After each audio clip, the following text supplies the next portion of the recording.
Hello everyone, welcome back to another vlog. I am doing a two-show day today, therefore I'm going to split it up into two vlogs. And you might be wondering why my voice sounds different, and it's because I am ill. Yay! I've been ill for about a week now and I'm just fed up. I actually haven't really been speaking much this week. I haven't really gone out that much. Luckily, I haven't been like working a lot in like days in a row, but yeah, my voice is just wrecked and I don't even know why. So I might not be talking too much during these vlogs today because I sound like this. Anyway, yes, I'm very excited to do a two-show day. I haven't done one in a while, I think. Maybe the last one I did was maybe like October, which is ages ago now, so that's a really long time. I'm going to see two really contrasting shows today, and I'm very excited. So here is my matinee show vlog and I hope you enjoy.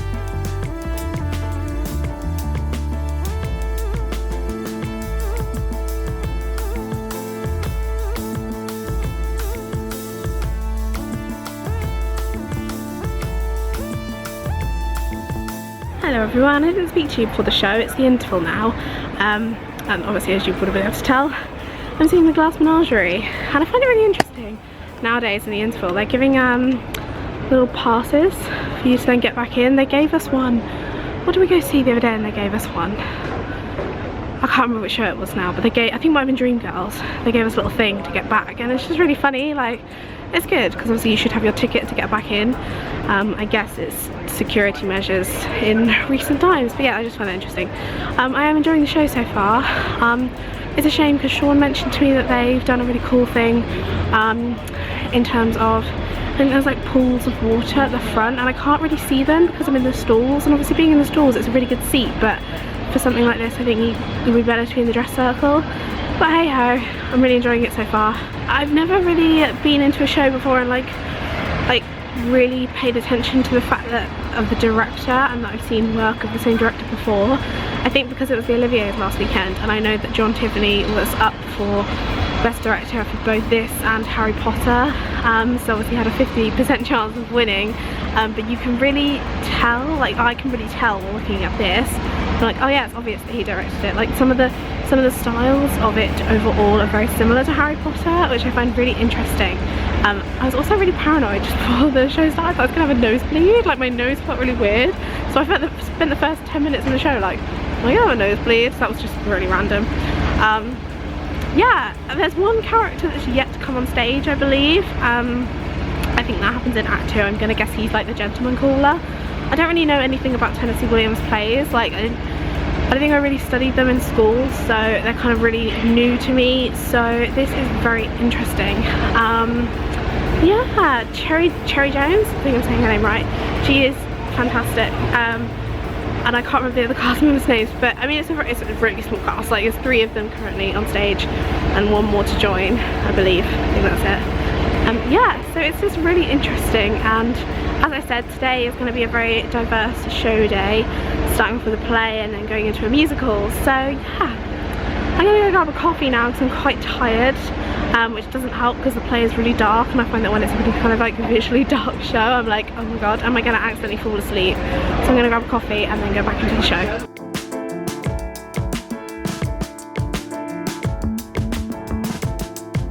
I mean, did she even try? This isn't close.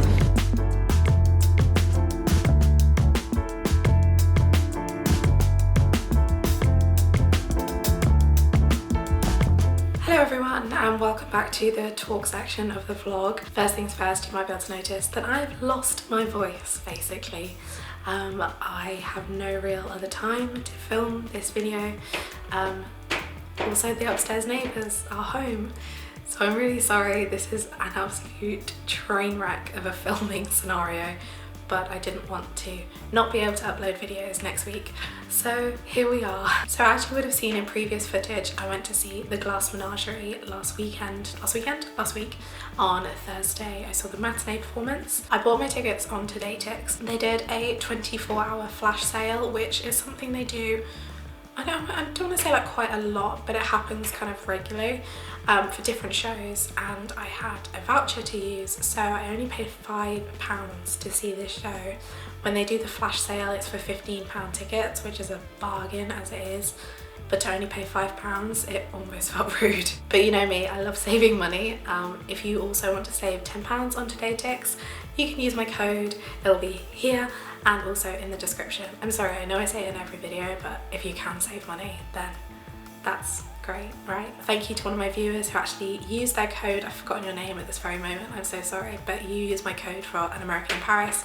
So I hope you enjoyed the show, and thank you very much. Anyway, enough of that chit chat, onto my review of the show. I got tickets in the stalls. I can't remember if there was an option to sit in the dress circle. If there was, I probably would have clicked on it, because basically the Glass Menagerie, this production of it, it's got some really interesting staging of water kind of like around the stage. It isn't like an important thing for throughout the show, but there are some moments where certain effects are used, and being in the stalls level, I wasn't able to see those as much, which I was quite sad by, because I'd spoken to Sean about this show and going to see it, and he'd said about this, and I was really excited to see like what they did with that, and I didn't get the full effect by being in the stalls, definitely. So if you still want to go and see this play, it's on until the end of April, and I would recommend you sit in like dress circle or above. However, that aside, the view was really, really good. I believe I was seat K15, so I'd say it was like a perfect seat in the stalls. The staging of the show, it's very, I'd say very minimalistic. Like there's one set and that's it. It's a very contained play in one like area, well, 2 areas of the house, technically the kitchen and the parlour, I think they called it, which is like a living room. I find it really incredible that there's literally only 4 performers in this play, and it can still be kind of as powerful as it is. I spent most of the play wondering, where have I seen Cherry Jones, who plays the mother, I think her name's Amanda, like where have I seen her? I've not seen her on stage, and I was thinking, where do I know her from? And she played the president in the TV series 24. I used to be obsessed with that, so that's where I know her from. Her acting is phenomenal. I mean, all of the performers were just phenomenal. Michael Esper plays Tom, and also the narrator, Tom, is Amanda's son, and so he had a very prominent part in the show of like telling us kind of obviously what was like setting the scene and what's going to happen.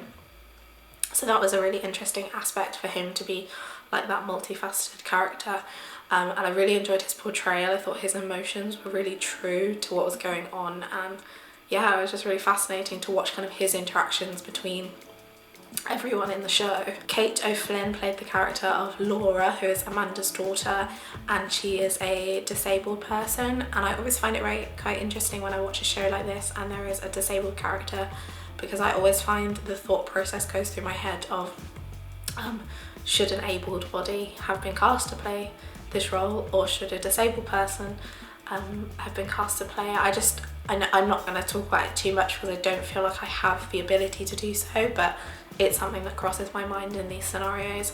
However, she did perform the role really well. I think it's a tough job to do, to be able to portray a disability and portray it to such lengths that it's believable, and especially with her accent in this show, it was quite incredible to watch, and like her innocence in the character. It was just a really interesting, it really kind of pulled at the heartstrings at points for me anyway, like her absolute kind of childlike innocence. Lastly, we have Brian J. Smith, who I recognised again from television. I was racking my brains just before the show. I was like, where do I know this guy from? And I checked the programme and it was Gossip Girl. Great television series, don't get me wrong, and it's always a joy to see someone like that on stage. He played the gentleman caller in the show, and that's kind of basically what the entire show was about. It really focused on Amanda and her concerns for her daughter being single and not married, and yeah, how the whole gentleman caller thing was such a prominent kind of need in a woman's life really at that time. As I think I mentioned in the interval, I had never really read or studied or seen anything of Tennessee Williams' work. It just wasn't part of my syllabus in school, so this was totally new to me, the whole kind of style and substance of the play. I definitely thought it was going to be a lot heavier than it was, which might sound weird, I don't know, but I thought it was a really interesting play. Oh god, how many times have I said interesting in this video? I'm really sorry.